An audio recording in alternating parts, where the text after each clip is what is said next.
बिस्मिल्लाहिर्रहमानिर्रहीम, अस्सलामुअलैकुम। AD news के साथ मैं हूं सना हुसैन। चलते हैं खबरों की जानिब। ईरान इसराइल जंग बंदी के पीछे भी वर्दी है। मोहसिन नकवी वज़ीर मुमलिकत दाखिला तलाल चौधरी के हमरा मुहर्रम उल हराम के हवाले से तमाम मुकातबा फ़िक्र के उलमा कराम से गुफ्तगू करते हुए वज़ीर दाखिला मोहसिन नकवी का कहना था कि तमाम उलमा कराम की आमद पर शुक्रगुजार हूँ। क़यामी अमन में उलमा कराम ने हमेशा अहम किरदार अदा किया। चेयरमैन रिवायत हलाल कमेटी तमाम मुकातबा फ़िक्र के लोगों को साथ लेकर चलते हैं। उन्होंने कहा है कि हज़रत इमाम हुसैन सबके हैं। मुहर्रम उल हराम में मज़हबी हम आहंगी का फ़रोग़ इंतहाई ज़रूरी है। इनका कहना था कि हम नहीं चाहते थे कि जंग में भारत के किसी सिविलियन को नुकसान हो। हमारा एक मिसाइल भारत के ऑयल डिपो में लगा और सिविलियन आबादी बच गई। फील्ड मार्शल को जंग में किसी किस्म की परेशानी नहीं थी। भारत ने 4 गुना ज़्यादा नुकसान भुगता। अल्लाह की नुसरत से भारत के खिलाफ जंग में फतह नसीब हुई। हम जंग में जीत के बाद यौम आज़ादी 4 गुना ज़्यादा मना रहे हैं। वज़ीर दाखिला ने कहा है कि खैबर पख्तूनख्वा में जिन इलाकों में दहशतगर्दी ज़्यादा है वहाँ उलमा से बातचीत करना ज़रूरी है। मुकामी लोगों की मदद के बगैर दहशतगर्दी ख़त्म नहीं हो सकती। मोहसिन नकवी का कहना था कि ईरान और इसराइल के दरमियान सीज़ फायर में वज़ीर आज़म का अहम किरदार है। ईरान इसराइल जंग बंदी के पीछे भी वर्दी है। केपी हुकूमत का तख्ता उलटने की खबरें। वज़ीर आज़म की गवर्नर फैसल करीम और एमल वली से मुलाकातें। बुध को वज़ीर आज़म शहबाज शरीफ से गवर्नर खैबर पख्तूनख्वा फैसल करीम कुंडी की मुलाकात हुई, जिसमें वज़ीर आज़म को दरियाए सवात में पेश आने वाले वाक़ये पर ब्रीफिंग दी गई। मुलाकात में वफाकी वज़ीर अमीर मुकाम राना मुबशर इकबाल, राना सनाउल्लाह, अब्दुर्रहमान कांजू भी मौजूद थे। वज़ीर आज़म ने मुतल्लिका इदारों को सवात जैसे वाक़यात के तदारुक के लिए इस्तेदाद बढ़ाने की हिदायत की।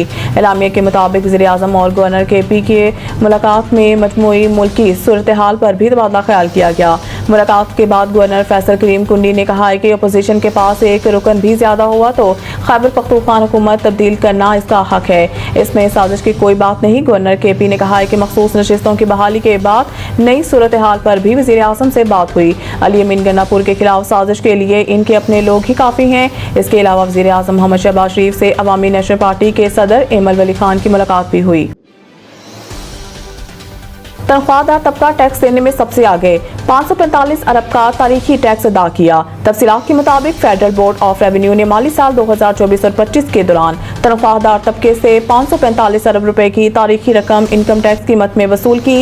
इस तरह वो बराह रास्त टैक्सों के लिहाज से दीगर तमाम शोबों के मुकाबले में सबसे ज्यादा हिस्सा डालने वाले बन गए हैं। बरामद कुनदगान ने सिर्फ 180 अरब और ताजों ने 62 अरब रुपए की अदायगी की। सिर्फ तनख्वाहदार तबके के इनकम टैक्स में शिराकत बरामद से 300% और सियासी तौर पर 62 ताजों से 500% ज्यादा रही। बरामद कुनदगान ने डॉलर्स में आमदनी हासिल करने के बावजूद सिर्फ 180 अरब रुपए का टैक्स अदा किया, जबकि ताजों ने, जो हर सियासी जमात से जुड़े समझे जाते हैं, इनकम टैक्स ऑर्डिनेंस की दफा 236G और 236H के तहत महज 62 अरब रुपए की अदायगी की। आला हुकाम के मुताबिक मजमूई तौर पर तनख्वाहदार तबके ने गुज़िश्ता माली साल में बरामद कुनदगान और ताजों की मुश्तरका अदायगी से दोगुना ज्यादा इनकम टैक्स अदा किया। सवात वाक़ये में मुख्तलिफ महकमों की कोताही सामने आई है। चेयरमैन इंस्पेक्शन टीम का अदालत में एतराफ़। पेशावर हाई कोर्ट में सानिया सवात से मुतल्लिक केस की समाअत हुई, जिस दौरान मुतल्लिका अफसरान ने अदालत में पेश हुए। दौरान समाअत chairman inspection team Sania Sawat ने अदालत को बताया है कि दरियाए सवात वाक़ये की तहकीकात जारी है, जिसमें मुख्तलिफ महकमों की कोताही सामने आई है। इस पर chief justice Peshawar high court ने कहा है कि गफलत बरतने वालों का तयन जल्द किया जाए। चीफ जस्टिस हाई कोर्ट ने अदालत में मौजूद कमिश्नर हज़ारा से सवाल किया कि हज़ारा में सियाहों के तहफ़्फ़ुज़ के लिए क्या इक़दाम किए हैं, मेडिकल इमरजेंसी की सूरत में क्या इंतज़ाम हैं। इस पर कमिश्नर हज़ारा ने जवाब दिया कि दफ़ा 144 नाफिज़ है, तजावुज़ात के खिलाफ ऑपरेशन जारी है। नथिया गली अस्पताल में इजाफी अमला तैनात किया है। अदालत ने हदायत किया है कि ड्रोन्स को टेस्ट करें, आजमाइशी मशक करें, देखें कितनी देर में इमरजेंसी में पहुँच सकते हैं, कहीं ऐन वक्त पर नाकाम ना हो। चीफ जस्टिस ने मज़ीद हिदायत की है कि सियाहों को महफूज माहौल और सिक्योरिटी फराहम करें। इस पर RPO हज़ारा ने कहा है कि पुलिस और रेस्क्यू आपस में कोऑर्डिनेशन में हैं। मज़ीद न्यूज़ और अपडेट के लिए देखते रहिए AD न्यूज़।